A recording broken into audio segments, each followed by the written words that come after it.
Sudah, kalau dia musim pun musim dialah saya ada bahasa-bahasa sih sudah. Yang bikin-bikin cuma mostly now in their 80s sudah ada still alive or no more. The actual Bundusan based tikar, I don't think I ever have actually, and I wish I did. Yeah. Kalau yang itu Bundusan tuh macam lama sudah saya tidak pernah nampak. It was in 1999 apabila kawasan rumah itu banjir, so tikar itu juga turut kena air dan rusak. So up until now belum ada lagi lah. Jarang sudah orang bikin ini tikar.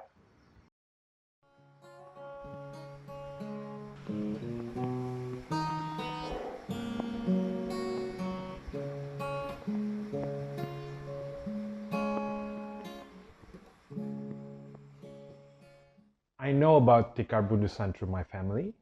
Tikar bundusan is a type of mat weaved from a plant by the Kadazan and Dusuns. And I'm very fortunate that my grandmother knows how to weave them.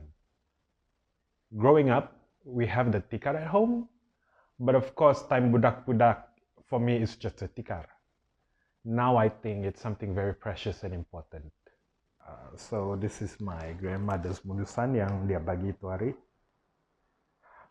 It's about 1 by 2 meters in size. It's quite thick and has a weight to it.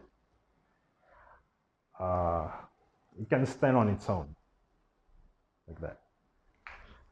I think because the bundusan dia tidak kering in the same shade, so you have several shades of brown here, which I think is really nice. It creates sort of a chevron pattern, begitu. It also has this black streaks sini and here, which I think makes each bundusan tikar very unique. You see, there's a sort of a blunt edge, and it goes on all 4 corners, and I think it's very distinctive of bundusan lah. Yeah. So I find it odd. There's not a lot of conversation about bundusan. Most people thought it's Mengkuang. A quick Google search led me to Jalan Bundusan in Penampang. It's very hard to find information about it, but I did find some photos. In this book, you can see that the Bobo Hizans are sitting on the tikar bundusan. And if you notice that there's a line in the middle of the tikar, it means that more bundusan strands are added to kasih besar lagi the tikar. And here you see some ritual paraphernalias on the tikar. And in front here, another photo of Bobo Hizans are sitting on the tikar. In this other book, if you see behind here, you can see they are sitting on the tikar bundusan. They're doing something on it. Side here, the tikar bundusan is used in a social setting to mingle around, eat, and talk with other people. And here you can see a rolled up bundusan. Oke, ibu bapak saya memang sudah menggunakan tikar as part of untuk tools kehidupan seharian kami lah. Sebagai contoh, untuk sekiranya ada tetamu datang, kita gunakan tikar sebagai tempat duduk untuk diorang. And then juga bila kita mengetam padi, dia juga digunakan sebagai alat untuk menjamur padi. Mostly they use it for sleeping, sama kalau putung padi kasih layout itu on the ground, baru injak itu padi, baru sana dia orang kasih angin tuh padi apa semua. We all do that last time. Sekiranya kita mempunyai tangkop, kita gunakan juga tikar itu sebagai alat untuk menutup padi yang ada di tangkop tersebutlah, untuk sebagai protection daripada dia basah atau sebagainya. I have the tikar, but I've never seen the plant. I don't know what it is or how it looks like. I'm very curious and very adamant on looking for the bundusan. According to this Kadazan Dusun dictionary, bundusan is defined as a grass that is used to mangayam tikar, and kobundusanan means a place where there's plenty of bundusan. It even has an illustration here. Jadi we went to sana, di sana bundusan. Now sekarang itu lorong bundusan, ada JPJ semua itu, dulu semua itu bundusan saja itu. Area bundusan, itulah dia punya nama sampai sekarang, bundusan. Itu kampung Bundusan. Sudah dia sekarang kan sana dia mau ambil dia mengkodong dia bilang. Kami satu kumpulan naik kapal lah.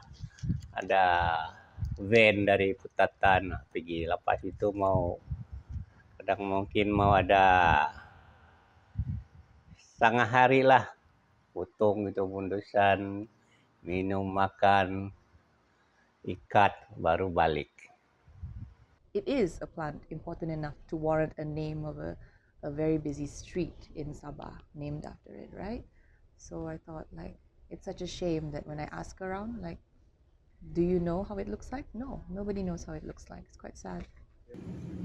Before the land reclamation and development, Jalan Bundusan was once a Kobundusanan. It connects Kota Kinabalu and Penampang. And what was once a Kobundusanan sekarang banyak sudah housing, apartemen, kedai-kedai, sekolah pun ada.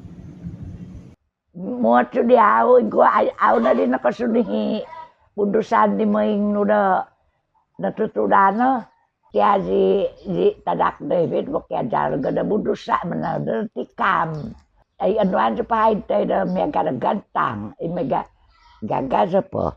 Mama saya bikin dia ajar seorang malam bahwa susun sana mama pada merebut saya dia ajar sudah pandai satu kali tidak lagi dia ajar sendiri seorang bikin sampai saya nangis sebab tidak boleh tidur habis dekat tuh mengatakan sudah nanti padi datang dia bilang Pak, Mama, saya semua pergi ambil Bundusan dulu di Kawang, bawa pulang, cuci itu Bundusan mana tahu ada tanah ke apa.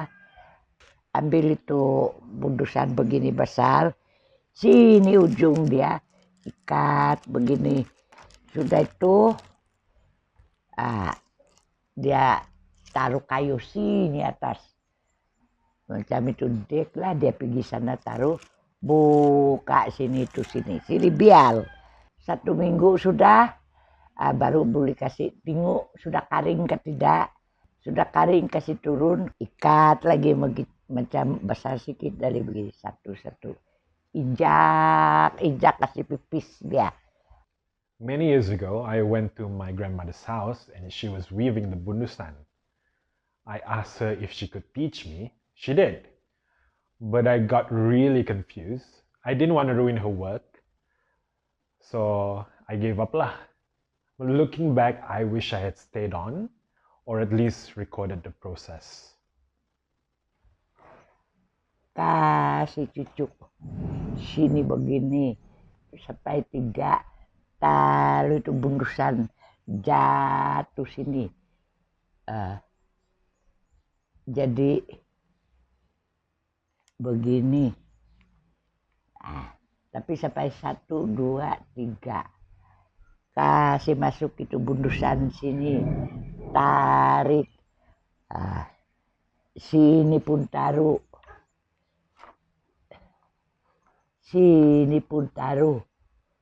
begini, sudah banyak sudah sampai begini, kau angkat dua. Tapi susah baca mau cakap itu. Jadi beginilah sampai habis. Begini. Habis kalau ada itu Bundusan bagus bakal. Susah mau ya. Like most indigenous peoples, I believe that my grandmother is an oral and visual person. And she's right. Without the Bundusan, it's hard for her to teach me. I wouldn't use plastic as an alternative.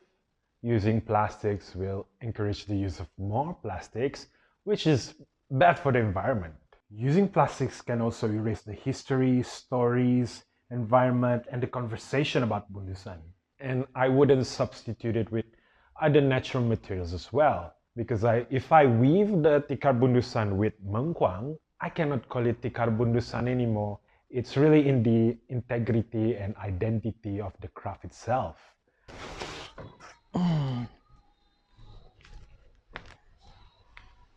Actually banyak orang tidak tahu pasal ini Bundusan. Budak-budak sekarang pun banyak yang tidak tahu macam mana biar yang sama umur sama saya juga tahu. Pun tidak tahu juga macam mana, apa dia punya rupa bentuk bundusan. Cara mau buat pun tidak tahu. That's why bila tempat yang kau cari itu kan semua tiada, semua karena timbus sudah tahu, tebus guna punya tanah. Jadi susah kamu dapat sudah. Paling last about 4 years ago. Dulu saya tinggal sama nenek saya di Kolopis. Jadi time nenek saya buatkan di sana saya kacau. Jadi last dia bilang, nah kau ambil nih bundusan, kau injak dia, kasih nipis dia. Sudah kasih nipis, kau pilih yang paling halus sama yang paling besar, yang di tengah-tengah tuh kau ambil. Supaya kau punya tikaran nampak cantik, dia cakap. So, dia suruh saya buat sendiri semua. Peralatan saya masih ada lagi. Ini susuhat, ini hagkang. Kasih sambung dia. Yang ini kasih halus dia nih, pakai ini. Begini. Terus kasih Ya. Itu saja. Habis bila kau injak, dia tidak akan nipis betul. Jadi, kamu kasih nipis lagi dia supaya senang kamu kasih rapatkan. According to Melvin, the last time he harvested bundusan was at Kawang in Papar. It took us about half an hour from Penampang to get to the place. Sini mana ada lagi ni, tiada sudah. Sawah pun tiada sudah, habis. Semua pun timbun jadi rumah. Ada pun dapat sedikit cukup sudah untuk 1 tingkat. So boleh nampak sudah lah macam mana mau start ya. Bukan mau kasih kering lagi kan? Ya mau kasih kering, jangan kasih kering di matahari. Iya. Kalau kau kasih kering di matahari dia cepat apa tu macam pecah-pecah, tidak Rapuh. Ya rapuh. Nah, sebelah sini dia punya putusan pelan-pelan.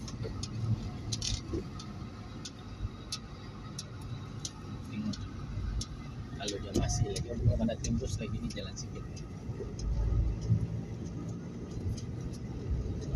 Besar sedikit. Panjang rumputnya. Ni bundusan ni. Unfortunately, when we got there, tidak banyak sudah tu bundusan. Ini banyak bundusan ni. Besar aja.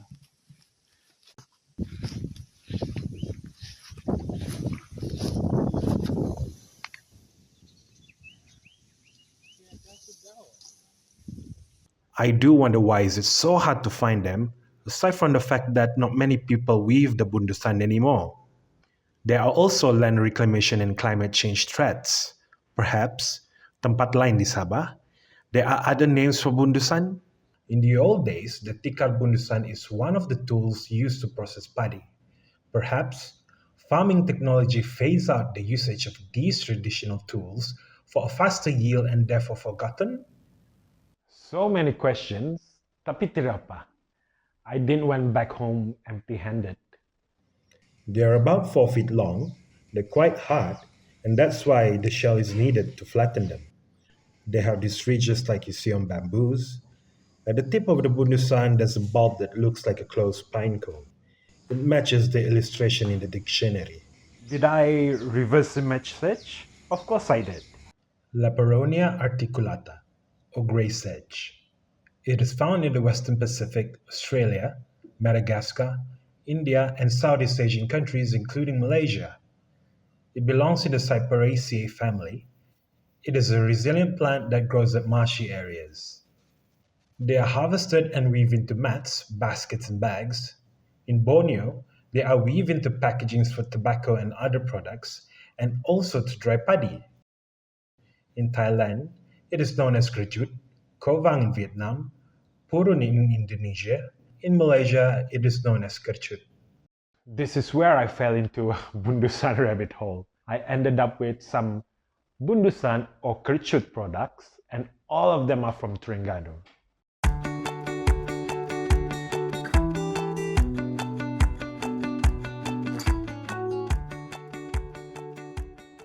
Women in Terengganu are keeping the bundusan weaving tradition alive by making products from the plant.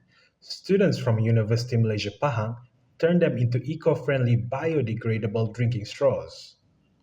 Similarly, in Vietnam, Tran Minh Tien harvests bundusan to make straw stew. The bundusan is washed and cut into size. Then an iron rod is used to clean the inside of the bundusan before being washed one more time, then dried under the sun for 3 days. Now I'm wondering how the difference in drying the bundusan came about. Other places they dry it under the sun. In Sabah, it's dried under the shade so that it wouldn't be brittle. This warrants a part 2 of finding bundusan. I'm very much delighted knowing that other places use the bundusan as well. It feels like there's this unspoken solidarity. When we were in Kawang, I did want to bring the whole plant back with me, but it would be just self-serving on my part. I do understand the importance of preserving the bundusan, but tidak masuk akal ba that I take the bundusan from its natural environment when I cannot provide the same growing conditions.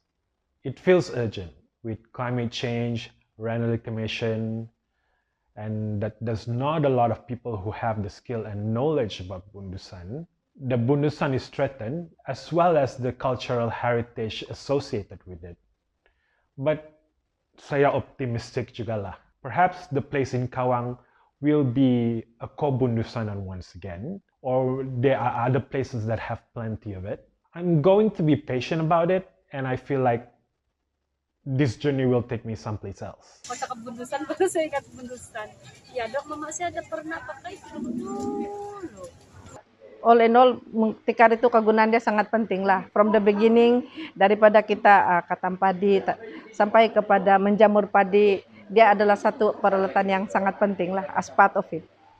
I think why I got so passionate about the bundusan plant, you know, is because I have memories. I have beautiful memories of lying down on a tikar that my grandmother would have. For all you know, it was bundusan. I'd have no idea. Macam juga itu yang baal macam paddy field, dia orang tunggu sudah panjang musim kemarau. Dulu ketentuan, you know when kemarau, you know when hujan, bukan macam sekarang. Sudah berubah itu weather. Mau tengok kami apa tuh orang bilang tabah mau belajar sama kami kau mesti ada apa itu yang keinginan mau belajar barulah. Kalau tiada, langsung kau tidak akan dapat. I'd like my son to know our culture as well, to have like little things that that can show like this is what Sabah is like, you know, this is how Sabahan weaving is like, as opposed to maybe other places.